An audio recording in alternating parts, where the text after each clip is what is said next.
तो 3 दिन पहले भी आ जाए तो कोई दिक्कत नहीं है, लेकिन गंभीरता जिसे कहते हैं, दायित्व भाव या जिम्मेदारी के साथ किसी भी कार्य के लिए लगना, चाहे वह परीक्षा हो चाहे कुछ भी हो, ठीक है। जिम्मेदारी के भाव से उस कार्य में जूझ जाना वो सबसे महत्वपूर्ण होता है। तो आप अपने अंदर वो बिलोंगिंगनेस, सेंस ऑफ रिस्पॉन्सिबिलिटी और सिंसियरिटी लेकर आइए, तभी कोई काम पूरे मन से और बहुत अच्छे से कर पाओगे आप लोग।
अच्छा बेटा, सब लोग मुझे ये बताइए, आप लोग इससे पहले की कौन सी क्लास थी? इससे पहले आप लोगों की कौन सी क्लास थी?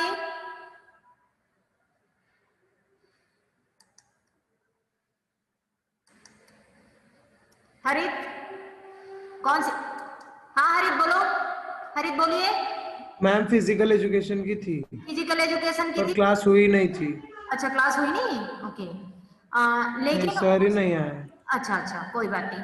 हाँ, तेजस्वत को कुछ पूछना है? हाँ तेजस्वत। मैम तेजस्वती तो बोल रहा था। सॉरी सॉरी, मुझे लगा कि हरित बोल रहा है। हाँ हरित, थैंक यू तेजस्वत। हाँ हरित। Yes ma'am. हाँ, कुछ कहना है बेटा? नो मैम, कुछ नहीं हुई थी क्लास, वो बोल रहा था। हाँ, क्लास नहीं हुई थी, ठीक है, थैंक यू तेजस्वत एंड हरित। और आप लोगों को एक सीबीएसई से सर्कुलर आया है, परीक्षा पे चर्चा, किसी टीचर ने शेयर किया है? Yes ma'am. हाँ, शेयरिंग हुई है ना बेटा, वो लिंक्स के बारे में और उस सर्कुलर के बारे में, उस कंपटीशन के बारे में कौन सी क्लास में आज आप लोगों की चर्चा हुई है? फर्स्ट पीरियड में? No ma'am. अच्छा ठीक है, मैं बता रही हूँ। परीक्षा पे चर्चा करके, ठीक है, एक सीबीएसई का सर्कुलर आया है कि ड्यूरिंग कोविड, अब ये ना भूतो ना भविष्यति, मीन्स ना पहले कभी ऐसा हुआ था कि आप लोग साल भर घर से पढ़ाई किए हो और एग्जाम भी आपने घर से ही दिया है। अब ये परिस्थितियां ऐसी विषम हो गई, ऐसी कठिन हो गई, दुष्कर हो गई कि हमको घर से परीक्षा देनी पड़ रही है। और तो परीक्षा क्या होनी चाहिए? अब अचानक पूरे 10-11 महीने बाद आप लोग स्कूल आकर के परीक्षा देंगे, तो परीक्षा के प्रति आपका नजरिया क्या? अभी तक तो आपने सारी परीक्षाएं अपने कंफर्ट लेवल के अकॉर्डिंग अपने मन से दी है। हमको भी आपके आंसर्स पढ़ के पता है कि कौन बच्चा अपने खुद के आंसर लिखा है या किसके शेयर्ड आंसर है, वो हमने समझ में आ गया है हमें। अब परीक्षा जैसे होगी, आपको सामने मॉनिटरिंग करके ऑफलाइन एग्जाम होगा। यह परीक्षा के प्रति आपका कैसा दृष्टिकोण है, क्या भाव आ रहे हैं, क्या फीलिंग्स आ रही है कि अब स्कूल जाके परीक्षा देना है? परीक्षा क्या होनी चाहिए, वास्तव में परीक्षा क्या है, परीक्षा किस तरह से ली जानी चाहिए या कैसे दी जानी चाहिए, परीक्षा की तैयारी कैसे की जानी चाहिए, ये सब, इन्हीं सब विषयों पर 9th to 12 कक्षा 9 से लेकर के कक्षा 12वीं तक के विद्यार्थियों के लिए सीबीएसई के द्वारा एक कंपटीशन, ऑनलाइन एक कंपटीशन, जिसमें आपको हिंदी और इंग्लिश में अपने राइटअप्स, उस लिंक में जाकर के रजिस्टर करके अपने राइटअप्स लिखने हैं, देने हैं। आप जिस भी लैंग्वेज में कंफर्टेबल हो, चाहे हिंदी हो चाहे इंग्लिश हो, जिस भी लैंग्वेज में आप बहुत अच्छे से कर सकते हैं उसको करेंगे। परीक्षा पे चर्चा, ये उसका है, उसमें बच्चों के लिए क्लास ग्रुप में, है ना, क्या बोलते हैं, आपके लिए टॉपिक है परीक्षा एक त्योहार। परीक्षा क्या है? जैसे हम त्योहार की तैयारी करते हैं, देखिए कितने अच्छे से साइकोलॉजिकली परीक्षा को एक फेस्टिवल बनाया गया है। आप लोगों के लिए वो सब्जेक्ट है, नोट कर लीजिए, परीक्षा एक त्योहार, दिवाली की तैयारी हम कैसे करते हैं, न्यू ईयर की तैयारी हम कैसे करते हैं, बर्थडे की तैयारी हम कैसे करते हैं, जस्ट लाइक क्या परीक्षा की तैयारी हम करते हैं, लेकिन उत्साह क्या उतना रहता है, उस उत्साह के साथ, उस मन से, उस जील के साथ हम करते हैं परीक्षा की तैयारी। तो यही परीक्षा की चर्चा है। आपको उसी में परीक्षा एक त्योहार की तरह आपको, ठीक है, एंजॉय करना है, ना कि उदास होना है अब तो फिर से एग्जाम होने वाला है, अब तो स्कूल में जाके पेपर लिखना पड़ेगा। सो ये जो भाव है, ये जो विचार है, उसको बदलिए, परीक्षा को उसी तरह एंजॉय कीजिए जैसे दिवाली को, जैसे न्यू ईयर को, जैसे अपने बर्थडे को, जैसे अपने सोशल गैदरिंग को। एक उत्सव की तरह, परीक्षा को एक उत्सव की तरह हम कैसे एंजॉय करें, जैसे हम उत्सव को, त्योहारों को, फेस्टिवल्स को एंजॉय करते हैं, ठीक उसी तरह हमें परीक्षा को भी एंजॉय करना है खुशियों के साथ। ये उसका टॉपिक है। हाँ साक्षी बोलो, साक्षी बोलो, साक्षी बोलिए। मैम जयश्री बोल रही है उसको क्लास में लो। हाँ ले लिया है, सबको सबको ले लिया है मैंने, तो उसको सबको लिए ना, एडमिटिंग अलाउ किया हुआ है। हाँ, तो ये परीक्षा की चर्चा पर आप लोग इंटरेस्टेड हैं अपने राइटअप्स लिखने के लिए हिंदी में या इंग्लिश में, तो हिंदी के लिए यदि आपको लगता है कि कहीं पर मैं आपको गाइड कर सकती हूँ तो वो लिंक शेयर करके हम, ठीक है, उसमें आपको रजिस्टर होना पड़ेगा। फिर कहीं पर भी टीचर के आपको इंग्लिश के लिए संजय सर, देवौर्चना मैडम, जिसकी भी आपको सपोर्ट की या गाइडेंस की नीड होगी, you may ask, you may contact them. Hindi के लिए लगता है कि आपकी हिंदी टीचर जो प्रेजेंटली आपको हिंदी पढ़ा रही है वो आपको कहीं कुछ सपोर्ट या गाइड कर सकती है। You are free to ask any time, ठीक है। जब भी आपने जिस टाइम पर भी, इवन हॉलीडेज पर भी, रात को भी 9-10 बजे तक के 11 बजे तक मैंने बच्चों को, जब भी बच्चों ने अपनी कोई प्रॉब्लम्स या कुछ भी चीज मुझसे चाहा है कि मैं उनको सपोर्ट कर सकती हूँ, I was there and among you. बहुत सारे बच्चे इस बात को जानते भी हैं कि मैंने किस किस तरह से बच्चों को, जब उनको जरूरत पड़ी है, हम बच्चों के लिए ही हैं, बच्चों के लिए हर समय सपोर्ट करने को रेडी है। क्लियर है? Yes ma'am. हाँ, तो आप लोगों को हिंदी में कुछ अच्छा राइटअप्स लिखना है परीक्षा के विषय पर कि परीक्षा को किस तरह उत्सव या त्योहार की तरह हम आराम से परीक्षा के साथ खेल सकते हैं। खेलना, जब खेलने जाते हो फील्ड में तो कितने उत्साहित रहते हो, अपने हर मोमेंट के लिए अलर्ट रहते हो। तो परीक्षा भी एक खेल है, एक दिमागी खेल है, एक मेंटल गेम है। उसके लिए भी आपको कि वो क्या थ्रो कर रहा है, कौन सी चुनौतियां आपको फेंक रहा है, और उन चैलेंजेस को आपको स्वीकार करना है, ठीक है। जैसे बॉलर की हाई स्पीड में डाली हुई बॉल को सचिन तेंदुलकर पूरे तरह से वो अलर्टली, कैसे उसने 6 उसको जवाब देना है, बाउंड्री के रूप में जवाब देना है, तो वो रेडी रहता है उसके प्रश्न को। बस यही परीक्षा है, वो तुम्हारे दिमाग को रीड करने से बेहतर है तुम कि किस तरह के प्रश्न वो कर सकता है। आप आइडिया ले लो, आप आइडिया ले लो कि सामने वाला किस तरह से मेरी परीक्षा ले सकता है, किसी भी तरह। अब तुम उनको चैलेंज दो, आप कैसी भी परीक्षा लो ना, लेकिन ये चैलेंज आप तब दे पाओगे जब पूरे सिलेबस को हर चारों तरफ से गहराई से समझोगे, कॉन्सेप्ट आपके क्लियर होंगे, कंटेंट आपके बेहतर होंगे, तब आप परीक्षा को एक उत्सव या त्योहार के रूप में ले पाएंगे। डरिए मत, परीक्षा तो तुम्हारा, मैं क्या बोलूं, वो एक जेमस्टोन बनाने वाले जो रहते हैं ना, जौहरी, परीक्षा तो वो जौहरी है तुमको जो तराश रहा है, तुम्हारी कमियों को दूर कर रहा है। परीक्षा को एक जौहरी की तरह लीजिए, जैसे जौहरी डायमंड को तराश करके चमकता हुआ हीरा में बदल देता है, कोयले की खान पे छिपे हुए एक कोयले के टुकड़े को पहचानता है वो हीरा है, और उस हीरे, वो हीरा कैसे बनता है, टेस्टिंग से गुजरता है वो, ठीक है, कटता है, टूटता है, उसके, है ना, इम्प्योरिटी उसकी दूर होती है, कितनी तकलीफ सहता है। तो हर परीक्षा उसको एक हीरे के रूप में चमकाती है, बस वही डायमंड आपके अंदर भी है।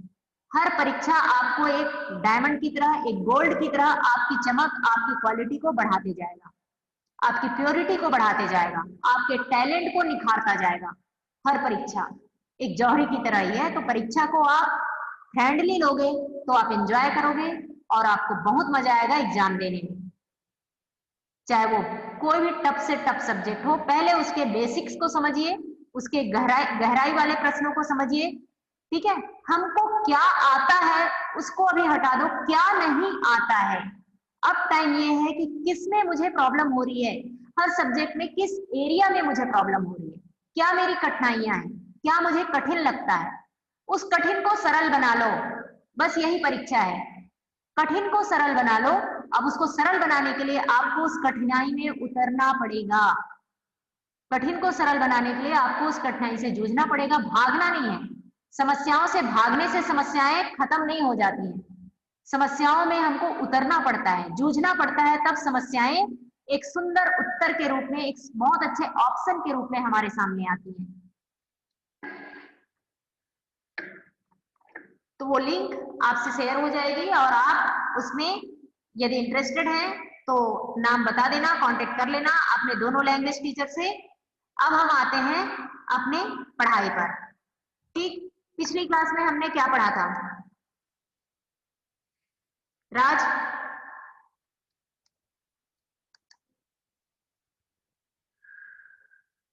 क्या पढ़ा था पिछली क्लास में? कौन बता रहा है जल्दी से? साक्षी, भूमि, मनन, काव्या, दिव्या, भूमि।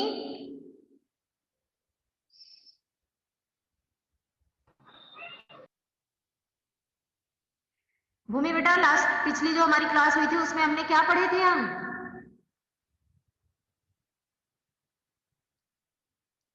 किसी को भी याद नहीं है? बहुत बढ़िया।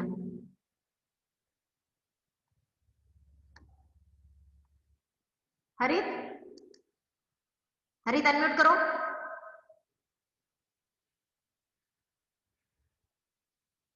तेजस्वर,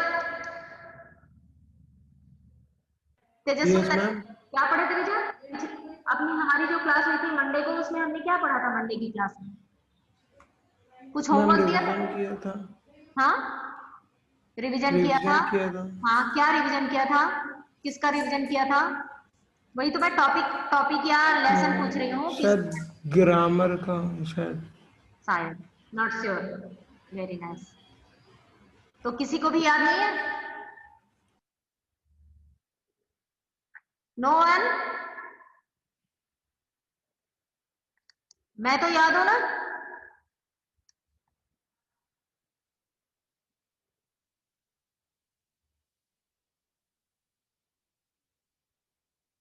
हरित अनम्यूट करो। हरित, हरित अनम्यूट करो। हरित अनम्यूट योरसेल्फ।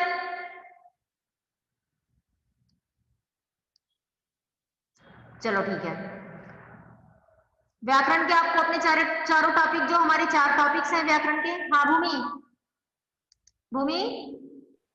मैम आपने ना वो जो एक पैराग्राफ दिखाया था उसमें जो कठिन शब्द थे ना उनके ऊपर, फिर वो उनके आपने वो लिखवाए थे, उनके मीनिंग्स लिखवाए थे। उसके बाद आपने मानसिकता पे से बहुत सारे विकल्प tick the correct answer solve करवाए थे। हाँ, अनसीन पैसेज पे बात कर रहे थे हम। अनसीन पैसेज में से कैसे उत्तर लिखना है, उपसर्ग और प्रत्यय छांटना है। ठीक है, उपसर्ग और प्रत्यय पर हम, है ना, उपसर्ग और प्रत्यय, प्रीफिक्स और सफिक्स का अभ्यास कर रहे थे। आपका 4 नंबर का ये टॉपिक है। 4 नंबर के प्रश्न उपसर्ग और प्रत्यय में से आएंगे और इन 4 नंबर के उपसर्ग और प्रत्यय वाले प्रश्नों में से आपको किस शब्द में, शब्द कौन सा है, मूल शब्द, उपसर्ग और प्रत्यय, तीनों की पहचान होनी आवश्यक है।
हाँ, उपसर्ग और प्रत्यय,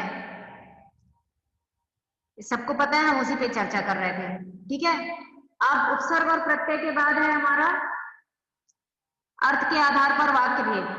अर्थ के आधार पर वाक्य भेद भी सभी को क्लियर है। इसके बाद मैं ग्रामर का रिवीजन नहीं करूंगी। 8 प्रकार के होते हैं अर्थ के आधार पर वाक्य भेद, एक एक करके मुझे बताते जाएंगे। अर्थ के आधार पर 8 प्रकार के वाक्य भेद होते हैं। दिव्या पहला बताओ कौन सा होता है? दिव्या, दिव्या अनम्यूट करो बेटा।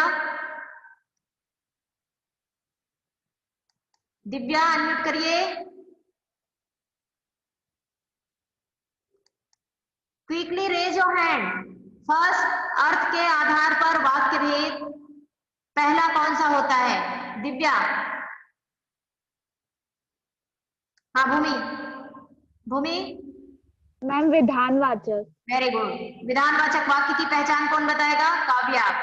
पहला होता है विधानवाचक। काव्या, कैसे पहचानेंगे विधानवाचक वाक्य को?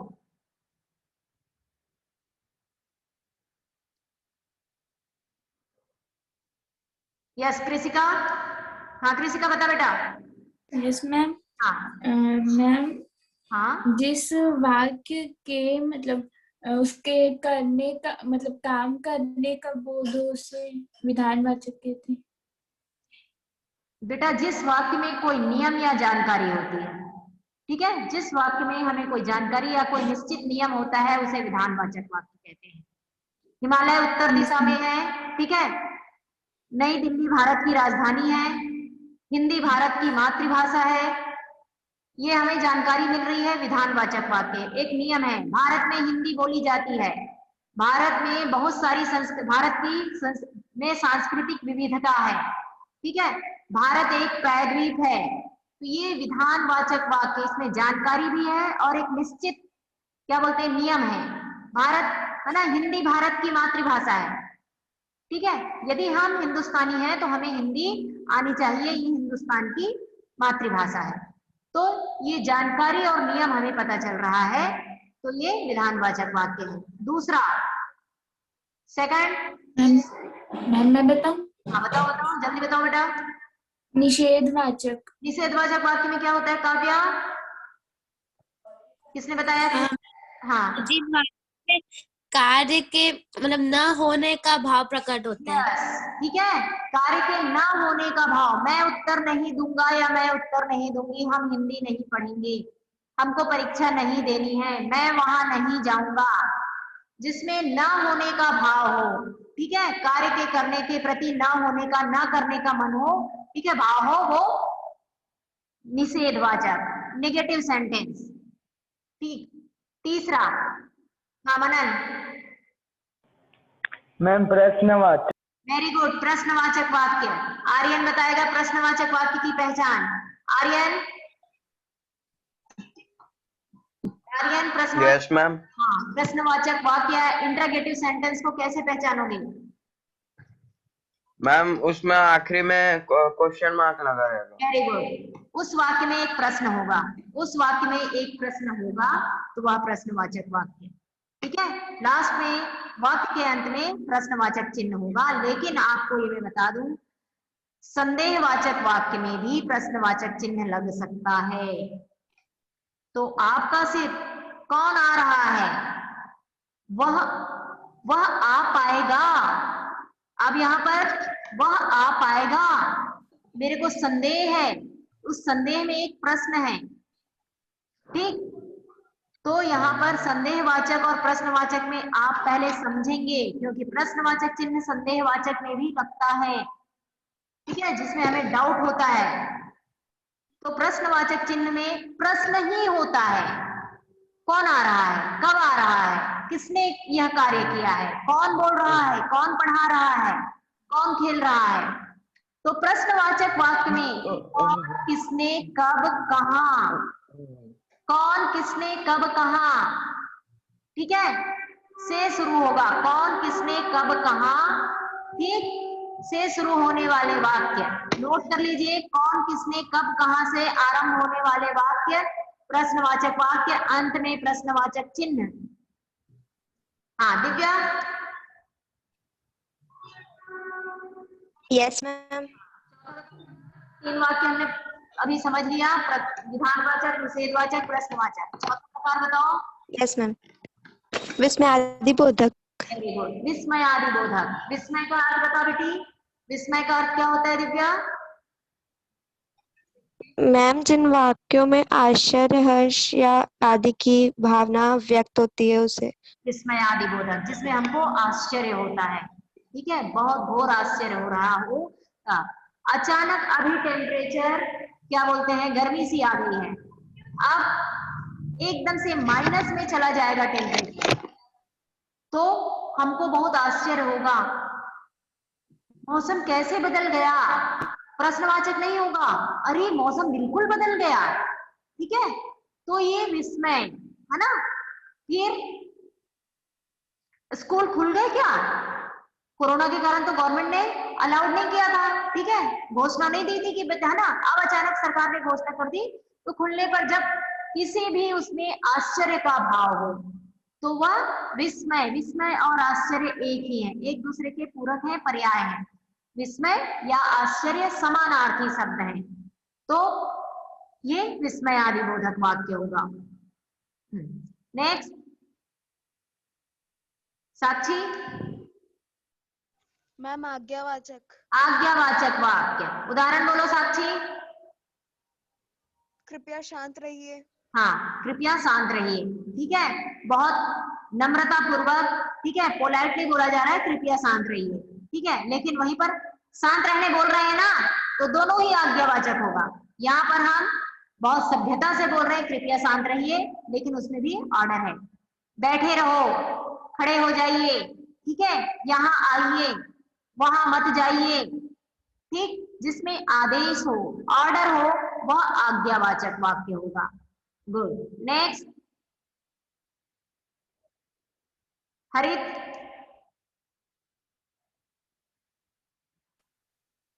हाँ मनन। मनन। इच्छावाचक। इच्छावाचक वाक्य, गुड। उदाहरण बताओ मनन, इच्छावाचक वाक्य का। मुझे ये चीज चाहिए। मुझे यह चीज चाहिए, ठीक है, हाँ, काश मैं बाजार जा पाता, यहाँ पर इच्छावाचक वाक्य होगा, काश यस मैम। बाजार जा पाता, क्या ये इच्छावाचक वाक्य है? Yes ma'am. हाँ, गुड। क्यों? क्योंकि इसमें आपकी इच्छा है, ठीक है, जिसमें हम कोई शुभकामना भी देते हैं, है ना, बधाइयां, मेरी शुभकामना है कि तुम परीक्षा में सफल रहो, ठीक है, मैं स्कूल आना चाहता हूँ, इच्छा, ठीक है, हमेशा आगे बढ़ते रहो, सफल होते रहो, ठीक है, दीर्घायु रहो, तो आशीर्वाद और इच्छा, शुभकामना, ठीक, तो ये इच्छावाचक वाक्य हो गए। अब कौन सा बच गया? श्रेहिल। हाँ साक्षी। संकेतवाचक। Very good, संकेतवाचक। संकेतवाचक वाक्य का उदाहरण बताओ साक्षी। राम का घर उधर है। हाँ करेक्ट, वो एक संकेत दे रहा है ना, राम का घर उधर है, गुड, ठीक है। हाँ, छत्तीसगढ़ के पूर्व में उड़ीसा, है ना, राज्य है, छत्तीसगढ़ के पूर्व में उड़ीसा राज्य है, ये किस तरह से संकेतवाचक वाक्य हुआ? मैम कि शायद तक छत्तीसगढ़ के पूर्व में है।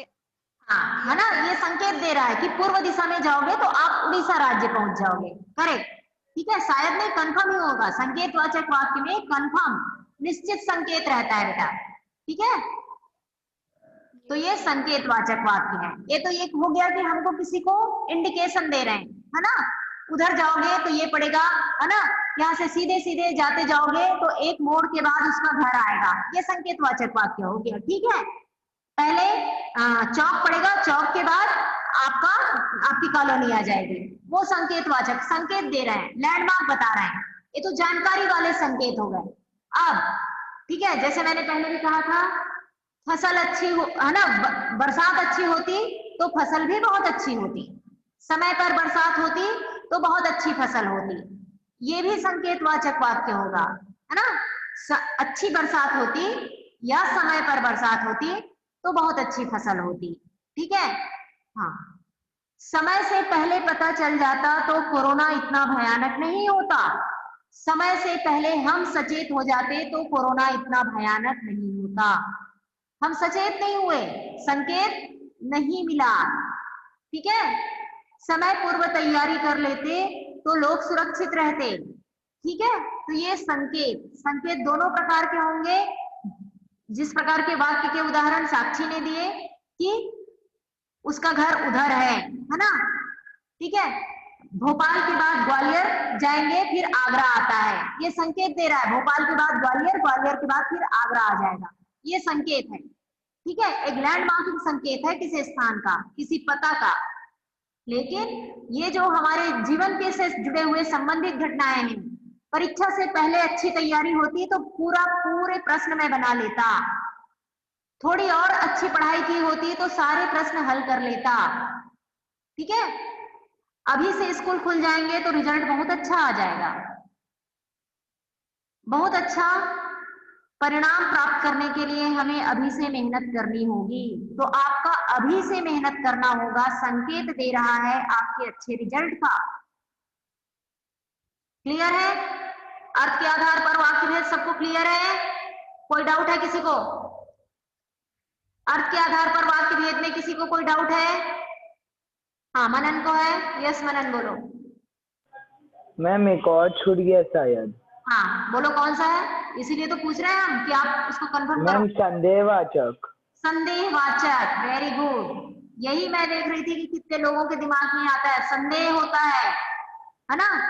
तुम ऐसा कर पाओगे, तुम ऐसा कर पाओगे। अब इसमें क्या छिपा हुआ है?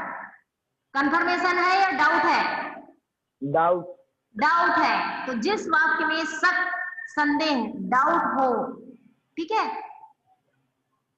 तो उसे संदेहवाचक, ठीक।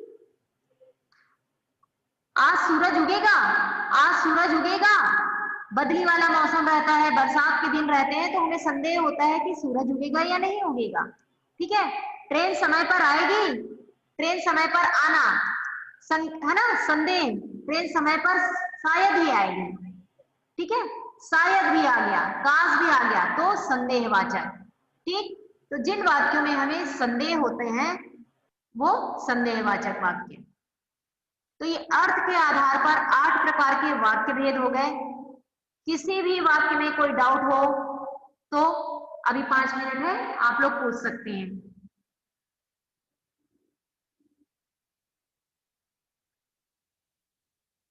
चलिए हम एक छोटा सा टेस्ट कर लेते हैं। मैं वाक्य डिक्टेट कर रही हूँ, आप लोग नोट करिए और उसके आगे उसका भेद लिखेंगे कि वो प्रश्नवाचक है, वो आज्ञावाचक है, वो इच्छावाचक है, या वो संदेहवाचक है, या संकेतवाचक है। आप उसके सामने वाक्यों के नाम लिखेंगे, ठीक है। मैं वाक्य बोलते जा रही हूँ, स्टार्ट राइटिंग। वीडियो ऑन करिए। लास्ट के 3-4 मिनट, अभी 8 मिनट है, 8 मिनट बचे, वीडियो ऑन करिए and start writing all of you. पहला,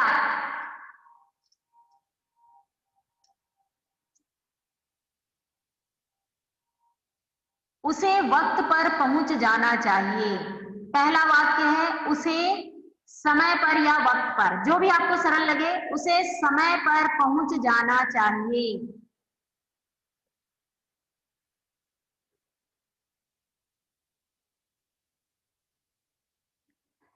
उसे सब लोग लिख रहे हैं, मुझे सिर्फ मनन, कृषिका, मानवी, मैंने सबके लिए कहा है। ये 3 बच्चे बस दिख रहे हैं मुझे लिखते हुए। हाँ, भूमि, काव्या, तेजस्वा, साक्षी, दिव्या, राज, वीडियो ऑन करके लिखो। हरित, आगम। पहला वाक्य मैंने बोल दिया, उसे समय पर पहुंच जाना चाहिए। दूसरा,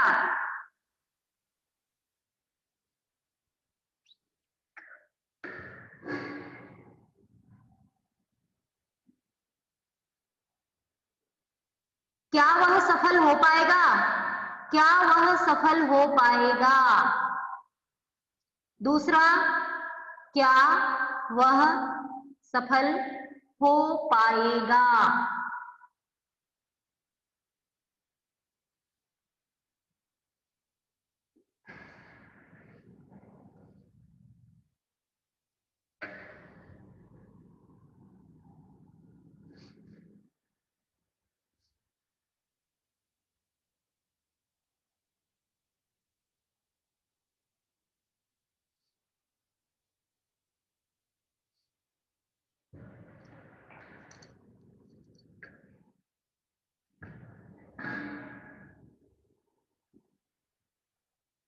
गंगा हिमालय से निकलती है। तीसरा, गंगा हिमालय से निकलती है। तीसरा, मुझे मालूम है सिर्फ 4 बच्चे लिख रहे हैं, जो नहीं लिख रहे हैं उनको अगली क्लास में नहीं आएंगे वो लोग।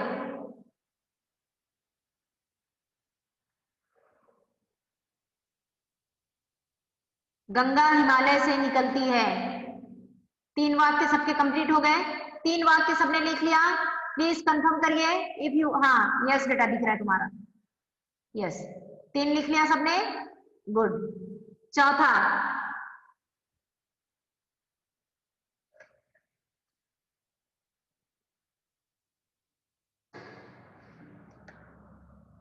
गृह कार्य करके ही कक्षा में आना। गृह कार्य करके ही कक्षा में आना। 4th सेंटेंस इज गृह कार्य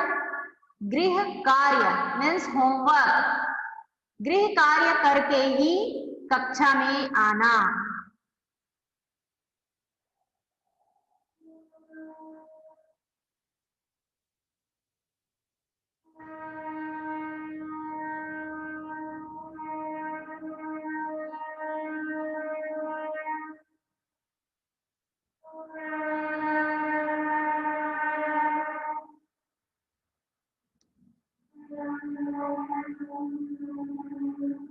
कौन आ रहा है? कौन आ रहा है? नेक्स्ट है कौन आ रहा है?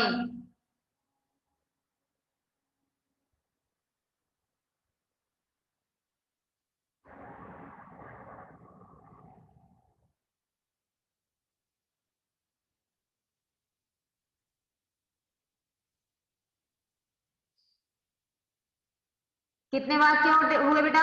कृषिका कितने वाक्य लिख लिया? 5 लिख लिए? Yes ma'am. हाँ चलो, अब ये 5 लिख करके इनके भेद बताओगे, इनके नाम, ये कौन कौन से प्रकार के वाक्य मैंने आप लोगों को दिए हैं। लिख लिए। हाँ